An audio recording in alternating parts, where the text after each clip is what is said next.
ladies and ladies. Ayan. Punta ah. Ayan. Dito na naman kami. Social kami ngayon. Jobs. Lang pala. O sige ngayon, tatawid na tayo at pupunta na tayo dito sa ayan. Dito kami ngayon. Diyan. Papasok ang mga ladies. Social natin. Mag-stair tayo.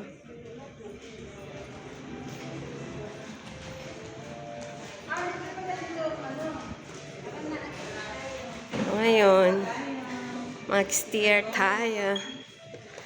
Ayan na sila. Hindi nila alam kung anong mayroon dito. Ewan ko, surprise daw sila. Ayan. Oo, mukhang nandyan ang amo. Butay.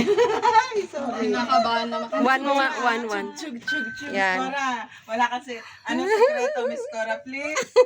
Kinakabahan ako. Taneng. Sabi na sa'yo eh. Anong meron? Wala naman. Ibang lahi. Saan ka? Ano ibang lahi? Ayaw nila. Ayan. Then, nandyan yung mga iniwan natin, yung asawa. Oy, dito ako. Dito. Ayan, mga pagkain. Ayan, pagkain. Ayan. Ayan, ang pagkain natin. Halik kayo. Yan ang mga girls. Yan ang mga girls. Hi. Hello po. Pero? Wala pa. Hanap na lang po kayo ng pwesto muna. Apa. Ay, hi Miss Christine. Hello po. Ay, Christine. Parang gamit kasi nandito. Pag may tao kasi. Ayan sila. Sino nga tinan mo? Sino ko nga? Bibitayin na tayo din natin. Ayan. Cora, sino dadating? Si Ma... Dadating si... Piansi mo. Ay, hindi ko na Umuwi na tayo. Cora, sino dadating? Wala. Sige na. Walang darating kasi sa ano ko siya. Ayun sa... Ang ganda naman yan. Parang kasal ni Aileen. Parang si Aileen ang may birthday kasi nakapula na siya. Tumayo ka nga doon, Aileen. Alam mo, doon kami nag-function sa kabila. Malaking function hall doon. Yan. Ang mga girls nag-picture-picture. Ayan.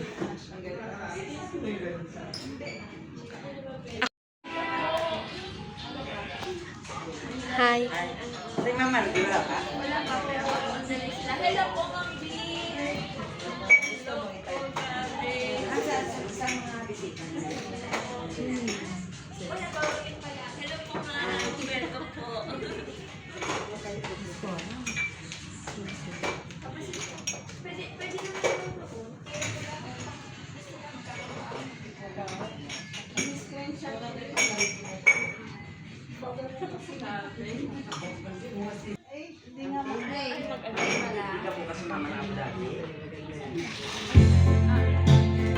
Wow, mga singer yan.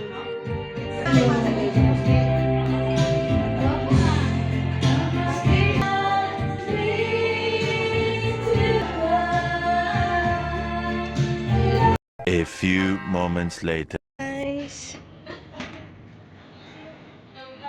Pansit. Ang sarap.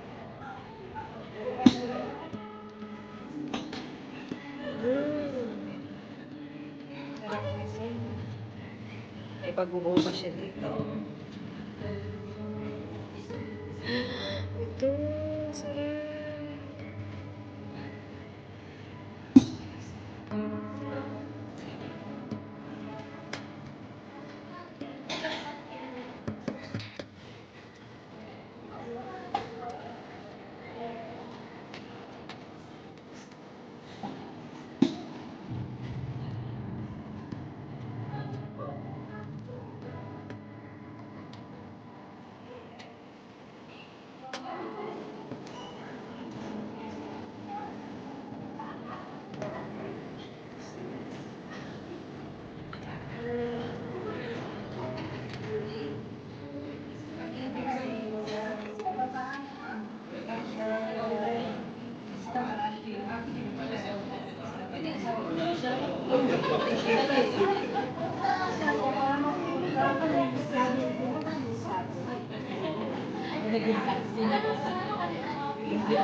Ano? Abo. Abo.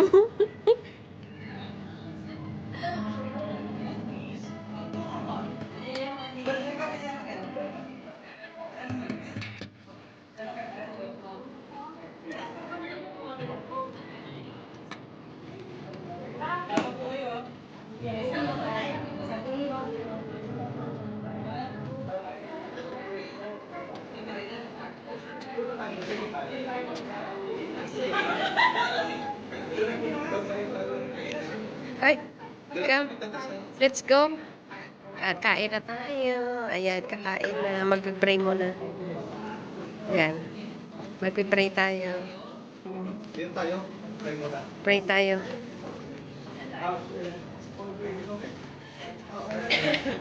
Tayo. Tingnan mo yung train. Video ko. Tara. Ayan. Uy, kain. Kumain na. Yan, kain na kayo. Ay.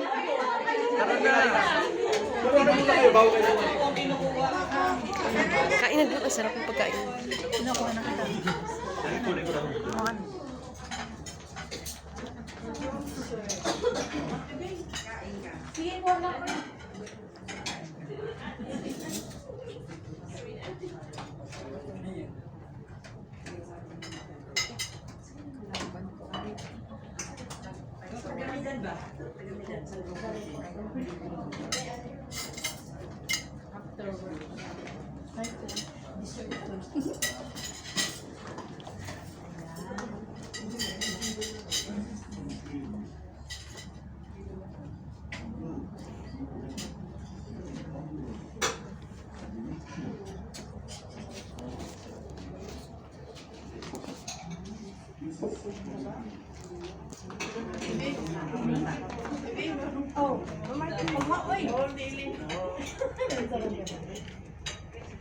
Isa lagi palit ang anak.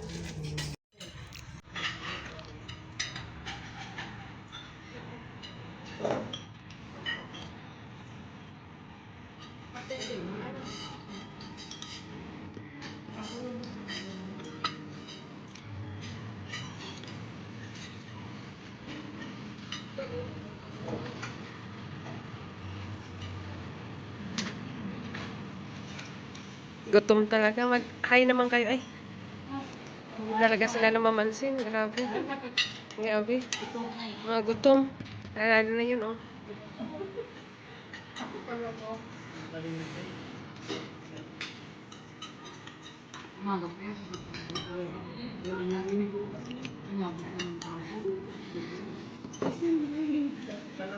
Royale transformed to a remarkable storyteller. From small accomplishments to substantives. From a solitary venture that multiplies a millionfold. Royale withstands the tests of time. Like a diamond, well polished by much pressure as time goes by. Like an eagle soaring up high. And yet, after the countless peaks we've reached and feats we've won, Royale continues films in the industry. This year, we celebrate our 10th anniversary. Time has a wonderful way of revealing who we really are. Built on core competency, Royale is more than a company. We are a family. Royale is our home, and home is where our stories begin. Built as an ideal home, Royale Center is furnished with facilities beneficial to our beloved distributors, making every business transaction smoother and faster. compelling us to be well-rounded individuals. Nainggit ako sa ano? This is the Kari-kari. we can be proud of, giving us the utmost conveniences so we can work on our maximum potential. And Kain nga muna ako, kayo kumakain ako hindi. Royale gathers the most competent leaders and Kinuha ko ng sister ko to work with her in London. And to cut the story short, doon ko nakuha yung permanent residence ko. Kaya British citizen po ako. Diba? Pabalik-balik lang ako. The main reason kaya ako bumalik is to renew my permanent residency. And at the same time, may grupo rin tayo ron. Kasi may branch, may office ang Royal sa UK. Which is itinayo namin 2017. And nakaka-amaze dahil a Filipino-owned company. And can you imagine, meron branch sa United Kingdom. And I'm proud to say, the only MLM na meron tayong office sa United Kingdom is no other than Royal Business Club. Yes. So, palakpakan nyo naman. Kaya yun ang isa sa pinili ko. And supposed to be, dadaan sana ako ng Paris, France, kasi may grupo rin doon. But unfortunately, the management and me decided to drop here in UAE. In due respect with the leaders, sila Absevero, sila Engineer, sila Loklok, sila Christine. Sabi ko, yung Mike, daan na ako kasi stopover ko naman eh. Kasi ang flight ko is Emirates. But I will be leaving Sunday back to Manila dahil very tight ang schedule sa office. Sobra. Talagang itong biyahe ko talagang, I may say, pilit lang talaga eh. Pero from the start, na nung nag-decide akong bumiyahe, sinabi ko na sa grupo, dadaan ako ng UAE. Nandito kami last November. Hindi yata kami first 16. Yeah, and we stayed here for 14 days.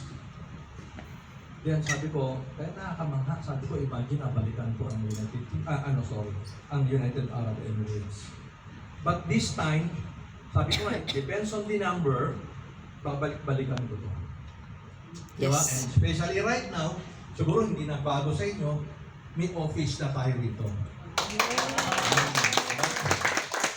Sabi ko, before, it's a plan, but now, it's done. Siyempre, palakpakan natin yung mga leaders natin. Na talagang pinilit nila sa abot ng kanilang mga negative, loopholes, and everything, problem. Pero in spite of that, nilagpasan nila, itinayo nila, and right now, may company name na yata. Yes. Tama ba? Yes. Yun. Kaya sabi ko nakakamangha, I'm proud talaga ako dito sa mga tao ito. Di ba? And sabi ko nga, siguro, we will start it para matapos ang maaga. Kasi I'm sure bukas may trabaho pa kayo. Yes. Right? Okay, huwag natin pakakabain, di ba? Ito i-enjoyin lang natin. Huwag natin gawin seryoso. Kasi ako pag nag-present sa Maynila, hindi ko siniseryoso eh. Kasi nakaka-stress to. Totoo ba yun, ma'am? Tama? Yung Yes. seryoso. Tapos nakikinig ka. O nakaka-wrinkles. Dapat enjoy na natin. Makikiride lang kayo sa mga sasabihin ko. Yung sasabihin ko, facts. Tama? Kung ano yung hindi yung nagustuhan, tabi nyo. Kung ano yung nagustuhan nyo, isama nyo. But at the end of the day, pag nagustuhan nyo, pagtutulungan natin. Game ba kayo ron? Yeah. Okay kayo ron. Diba? Okay. Okay, before we start, siyempre papakilala muna ako. Ang hirap naman yung nagtotok ako, hindi ba ako kilala? Tama si ma'am. I've been in Royal for the past 14 years. Pero most of the time, ang journey ko nasa abroad. Doon ako nagpo-focus, doon ako nagpapalawak ng network, doon ko ginagawa yung negosyo.